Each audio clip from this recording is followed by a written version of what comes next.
Yeah, you're only having a look to see what's going on there too. What's that? Just then you're only having a look to see what's going on there. Yeah. Maybe a threshold. Yeah.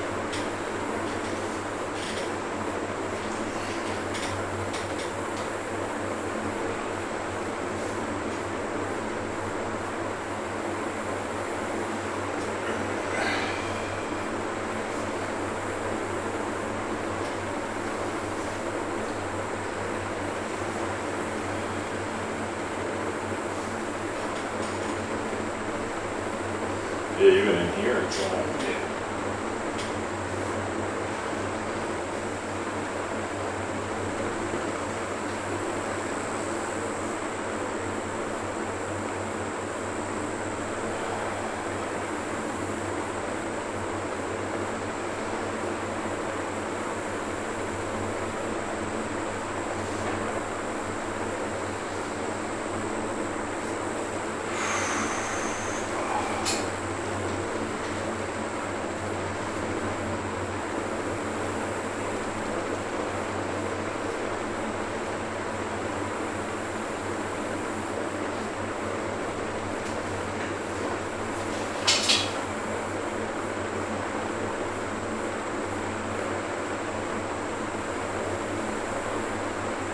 sure each of these tattoos must have a story.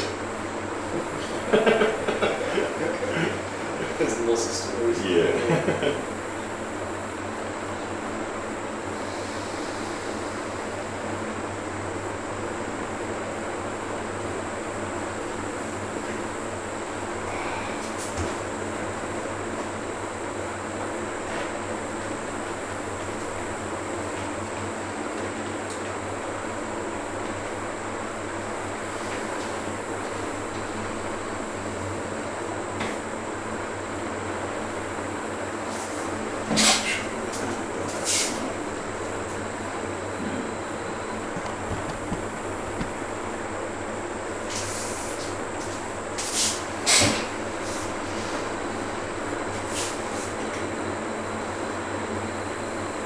That's a good balm though for It is a good Yeah. one. I like it. It's, you know, let's say the Wat Po, which is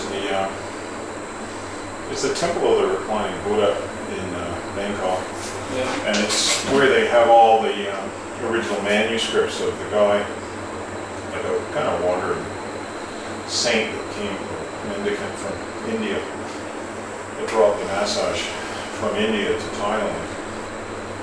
So it's this sort of spiritual birthplace or home of Thai massage, and they've got the Wat Po School of Massage is considered one of the best in Thailand. Okay. They tend to go a bit easier on Westerners that are learning than they do on the Thais. They're pretty strict with the Thai students, you know. Yeah. But if you're in Thailand, it's probably people that are trained by that school tend to be some of the best ones, you know. It's called temple massage as well. Yeah. So less there's less sleazy kind of stuff going on with that as well. But yeah, I was there a couple of years ago on my way over to England. Stopped in Thailand for a few days, went to Wat Po, and they were selling this balm. Oh right. Yeah. So I thought, oh yeah. That's really good. Yeah. You order it from them from a distance then, or? Probably, yeah. I just go onto they must have a website, Watpo, W-A-T-P-O. But yeah, it's nice because it's got certain relaxing herbs and stuff.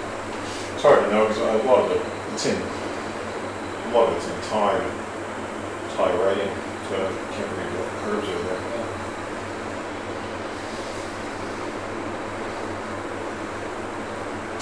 Maybe I'll hold it up to the camera and somebody that speaks Thai could translate it for us.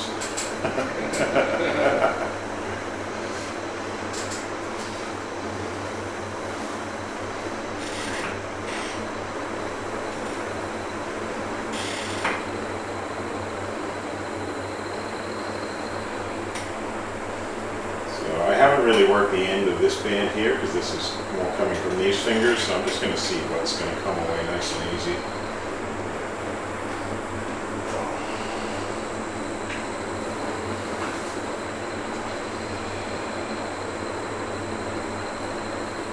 So yeah, a lot of this is going to add to your neck tension, which is then going to add to your jaw tension. Feel a big difference weakness in that jaw already though. Yeah, good. Actually, while you're working on the hand arm. Yeah, start to just like that, yeah. That's why it's so important to get to the roots of tension.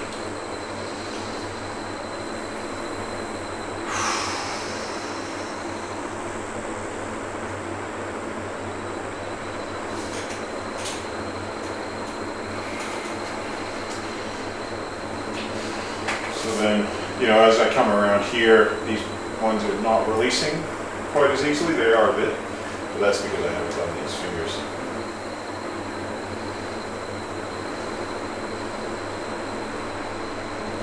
of course now, I don't really want all of my hands.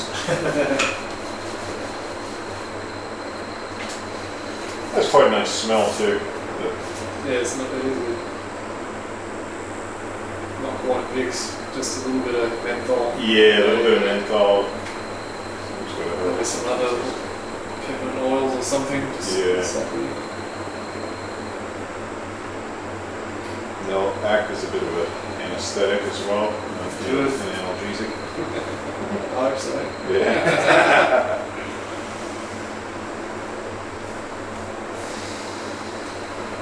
Yeah, because sometimes you can, you know, massage can be a little bit uncomfortable at times.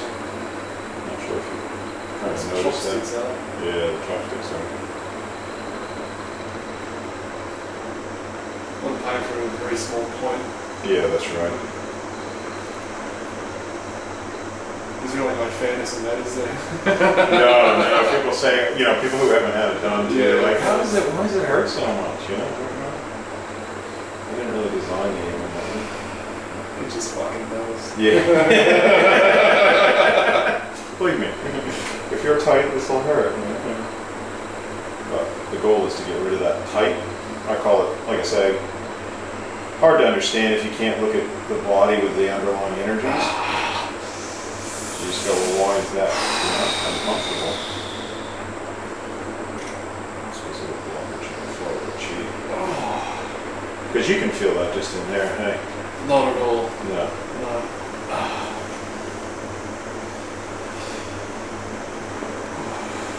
See here, I'm doing what I call caressing with the chopstick.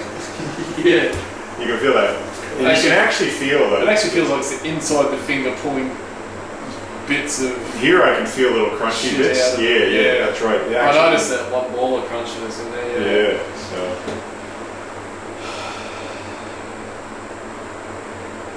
And with that slight bit of balm, I can actually move. Like normally if the skin's dry, I want to go point, take off, point. But because I got that slight bit of balm, and one thing I can do is dip it in the balm like it's an ink stick. So that just the very end of it gives me a bit of, without getting my hands all, and that way I can then slide through that tension, which is, I mean, it's a bit. Did you have to? Well, I just thought I'd demonstrate it, you know. Okay, well, the cameras in. Yeah. Yeah. But it does feel a bit like a cutting of a knife, but it's not cutting.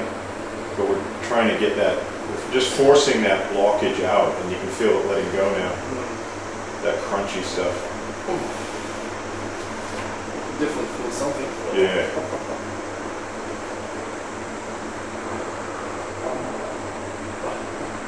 That is really fun. Yeah. And then we can just come in and this is all the stuff too that'll help prevent arthritis. Because arthritis is basically a buildup of these little things that we're feeling under here, whether they be some form of acid crystals or some blockage. So is the cracking of knuckles a good thing or a bad thing in a year? In my opinion, Someone it's a good thing. It's a good thing, but it's better when it's done with massage, so that you're shifting things. Otherwise, you're just moving things. But if I get all this tension out of here on these different 4 points, and then I crack that knuckle, it's opening it up, and the tension that was previously holding it jammed is gone because of the work I'm doing with the chopstick. Yeah. So then the knuckle actually opens up, and we get the smooth flow and everything. In Asian countries, they're always doing, cracking of knuckles and bones and stuff, but in conjunction with massage. Okay, that makes sense. And they have much, much lower rates of arthritis than in the West. So there's no proof, and that cracking of knuckles causes arthritis. A lot of it's dietary too, isn't it? Yeah, a lot of it's dietary. Acid. Between East and West as well. That's right. That's pretty bad. Yeah, with the meats and the alcohol and stuff, they're acid-forming foods. So that's why people get gout. Like a lot of heavy meat eating and stuff. But you can actually feel them. And so massage alkalizes the body as well. So it gets rid of these acidic little clusters or whatever they are, and generally alkalizes the body. Yeah. So it's got a lot of long-term benefits physiologically, as well as just, it's not just a simple, getting rid of tension and the muscles work better. There's so much more to it. But it's just so much easier to understand from when you accept the existence of life force, because all Asian forms of massage are originally based on the movement of life force. And there's no history in Europe of massage. So even Swedish massage, it was this guy in the 1800s went to India and China and brought it back to Europe. All right. And then he just called it kind of like a form of gymnastics and working out there's so many That's right. layers. There's so many layers. That's right. But for me, I find it just, it's been fascinating studying Chinese medicine, Japanese medicine, Thai medicine, and Ayurveda, the traditional medicine of India, because just how long these philosophies have been around and how deep they go into the difference between a living body and a dead body. And so it's helped me in my understanding of massage and my perception, because if you don't believe in Qi, you're not going to perceive it. And if you don't perceive it, you're not really going to understand. You might go too hard. Your empathy's not going to be very good, because empathy to me is based on an understanding of Qi between people. Because otherwise, how can you have? If you think the person is the body, what are you empathizing with? Whereas with real empathy, it's a soul-to-soul connection, and you can tune into that person's life force and then be caring and nurturing to the life force. So it's, I think what happened is there's a lot of racism. When the British invaded India, British invaded, a lot of the world basically, and the French, and they just thought they were better than everybody because, maybe they had a better military, or, they were able to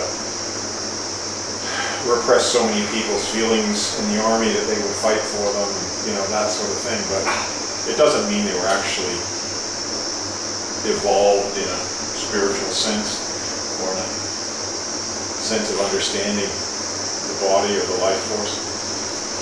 They're just more, and you can see that.